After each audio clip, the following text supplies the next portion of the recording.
Okay, so Disney just dropped another #1 album with Descendants, Wicked Wonderland. But here's the real question. How does this franchise keep dominating charts in 2026? Let me break this down. First, the numbers. This is the 5th straight #1 for Descendants on the Kid Albums chart. 5 in a row. That's not just luck. It's a calculated machine. Disney's been doing this since 2015, and they basically weaponized nostalgia, teen drama, and boppy musical numbers into a cultural force.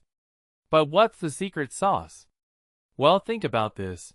They're not just selling music, they're selling identity. These movies let kids dress up as villains, sing about rebellion, and feel like they're part of a world where the bad kids win. That's catnip for preteens. Now, the new movie stars Kylie, Cantrall, and Malia Baker, plus Brandy and Rita Ora. Wait, Brandy? As Cinderella? That's wild. She's been Cinderella since 1997's Rodgers and Hammerstein's Cinderella. Disney's basically creating a multiverse here. It's not just a sequel, it's a legacy play.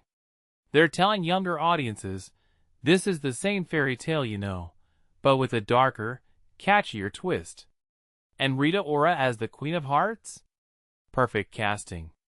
She's got the chaotic pop star energy that screams off with their heads in the best way. But let's talk about the charts. The album hit #1 on Kid Albums, #2 on Soundtracks, and #88 on the Billboard 200. Number 88 might not sound huge, but consider this. It's a TV soundtrack in a year dominated by streaming giants and TikTok singles. The fact that it's even charting means Disney's got their audience trained. They released the movie on Disney Plus the day after the channel premiere? That's a 2-weekend binge strategy.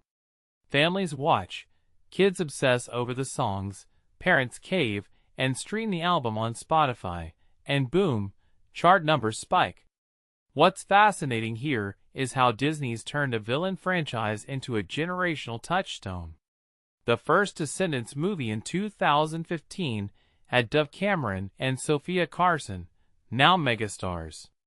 This new one's got fresh faces, but the same formula. Mix Broadway-style numbers with Gen Z slang, and just enough Disney Channel cheese. And the music? It's engineered for virality. You know these songs are going to be TikTok trends by next week. But here's my hot take. This isn't just about music.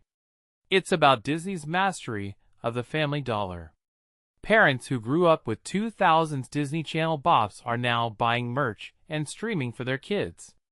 They're nostalgic, their kids are obsessed, and suddenly you've got a multi-generational empire. That's why these albums chart, because Disney isn't just selling to kids. They're selling to the whole household. So where does this go next? The article mentions only 3 TV soundtracks have hit Billboard 200 this year. Descendants is 2 of them? That tells me Disney's onto something others aren't cracking. Maybe it's the blend of streaming strategy plus music? Maybe it's the villain era we're all living in? Either way, this isn't just a kid's album. It's a case study in how Disney turns fairy tales into forever franchises. What do you think? Drop your thoughts below. Let's see if you agree that Descendants is the most underrated marketing machine in entertainment.